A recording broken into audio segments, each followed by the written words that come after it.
There are over 3,000 franchises in the US, and many of them are crap. There are a few diamonds, though, that you can build tremendous wealth and cash flow, and my goal is to help you find those. You must perform thorough due diligence on a franchise before buying it. If you like this video and want to learn more, I run a free franchise coaching program that you can apply by going to brianbeers.com/coaching or just click the link below. In this coaching program, I have an entire video series on the franchise due diligence process. One of the most important parts of the validation process is speaking to current franchisees. You can get their contact information from the franchise disclosure document, the FDD, or by talking to the franchise rep that you're working with. Some fast-growing brands run group validation calls to avoid bombarding their franchisees with individual calls all day. Remember, these franchisees are running their business. The franchisor does not pay them or incentivize them in any manner to talk to you. They're donating their time, and so you want to be gracious for it. And if you end up setting up a one-on-one, here are some best practices. Contact them to set up a time to talk. Don't just call them out of the blue. Don't expect them to drop everything just for you. Call people outside of your target market, as ones inside may see you as competition. Give background on yourself, make them like you, find a way to connect to them. Some may tell you a lot and others may be very tight-lipped. And try to connect with multiple franchisees to get a good sample.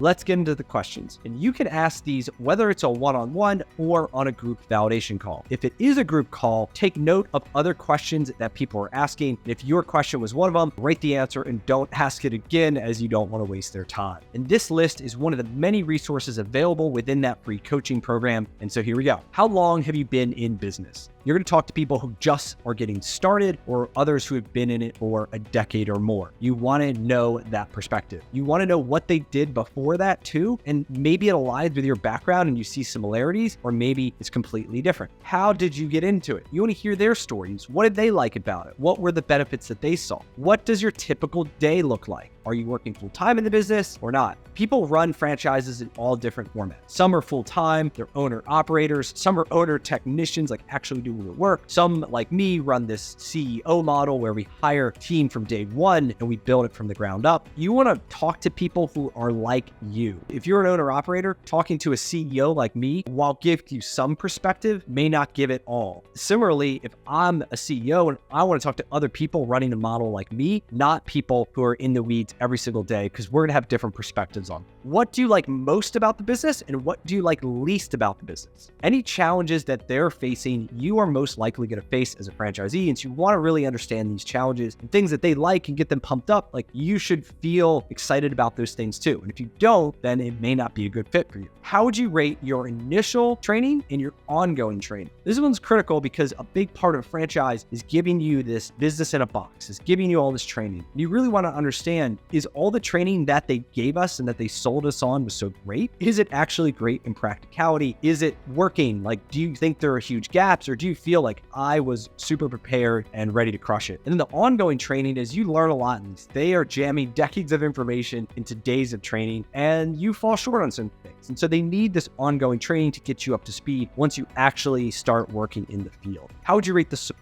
Now, support's separate from training in that you may have questions, you may have issues. It could be something with a website or marketing or a piece of equipment, or you're having this problem at a job. The support should be immediate. They should have somebody you can talk to. Many brands now have Slack or Google Chat or a way to communicate and connect. All that is part of that support that you want to validate. How is the relationship between the franchisees and the franchisors? The franchisee and franchisor should have a very strong working relationship, where franchisors in many cases are only operating one or two corporate locations, and there's usually many more franchisees who are in the fields every single day, and they're the ones that come up with the new ideas that can go up the chain and then get spread out to many franchisees. That's one of the greatest benefits of a franchise, is this community, and that ideas are shared and you can grow together as a team. What do you think about the franchise leadership? Ask this as an open-ended question, not do you like them, but what do you think of them? You can solicit more responses. And many times franchisors should not be on those group validation calls because they want the franchisees to be able to speak freely. That is part of their goal, be independent. If a franchisor is constantly on those calls, that is something you may want to try to ask them offline. What do you think about the marketing and advertising programs? Again, open-ended question here. And the marketing is another big piece that a lot of brands say say they do, and some say they do it really well, and you want to validate that. Does it actually work, or is it up and down? Is it really bad? Are they changing it? How important is the location in this business, and who picked the site? In some brands, the location itself, like the address, matters more than anything else. And if you pick a bad site, the business can fail. And so you really want to understand the process in selecting it, how important it is, who helps, what kind of resources are there, or are you totally on your own?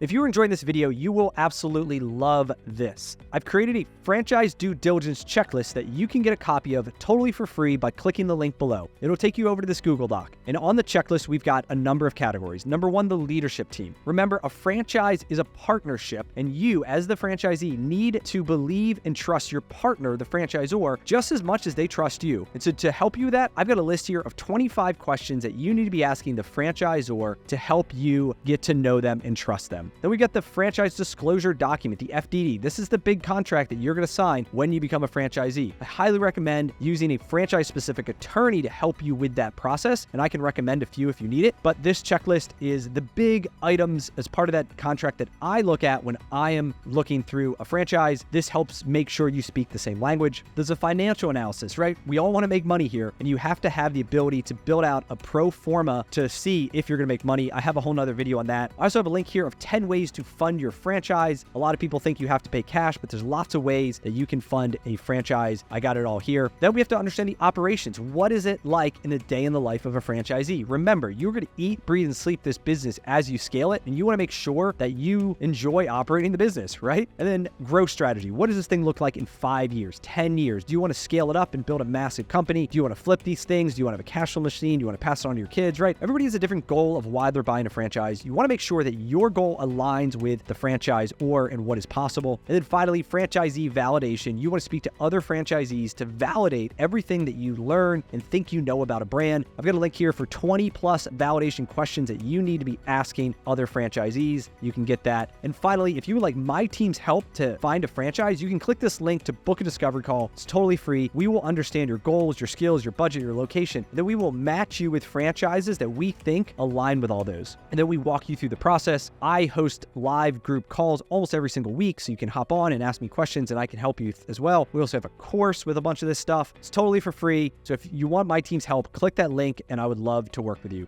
All right, back to the video.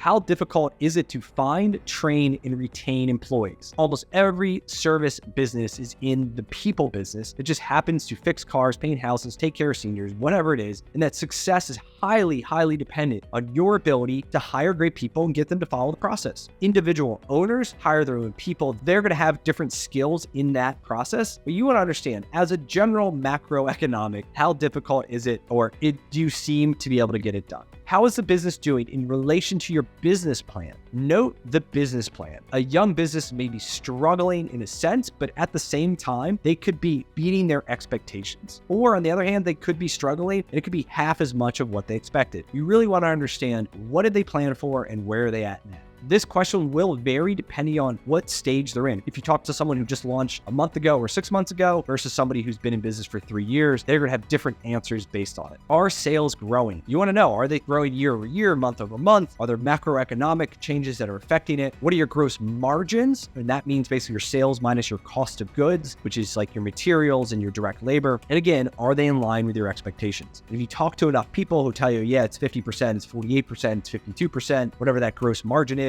you get a good sample, you can come up with a number that works for your estimations. If you had to do it all over again, would you buy this franchise? That is an excellent question and one that really makes them think. And hopefully the answer is yes, I'll do it again. And I plan on buying more and I plan on growing and this is great. And if everybody tells you, no, this is a terrible thing, you should run away, I would never do this again, that is a very bad sign, obviously. Would you help me by sharing some monthly costs? Now, this is where it can get a little tricky. Some people don't want to tell you any financials. Other than are open. I recommend to ask in percentages if you can. So like, what's your cost of goods as a percentage? What's your payroll percentage, or what's your target? And what are you seeing? How much is your rent? Are there any other large unexpected expenses I should kind of be aware of? Some will tell you a lot here and others may not tell you at all. How much can I reasonably expect to earn in my first year? Again, some people may tell tell you this, others may not. It all depends. What about my second year? What about my third year? How big do you think you can build this business? Well, franchisors can't tell you anything more about financials that's not disclosed in item 19 of their FDD. You have to get that financial information by talking to other franchisees. Hopefully, you can get enough information out of them to start to put together a pro forma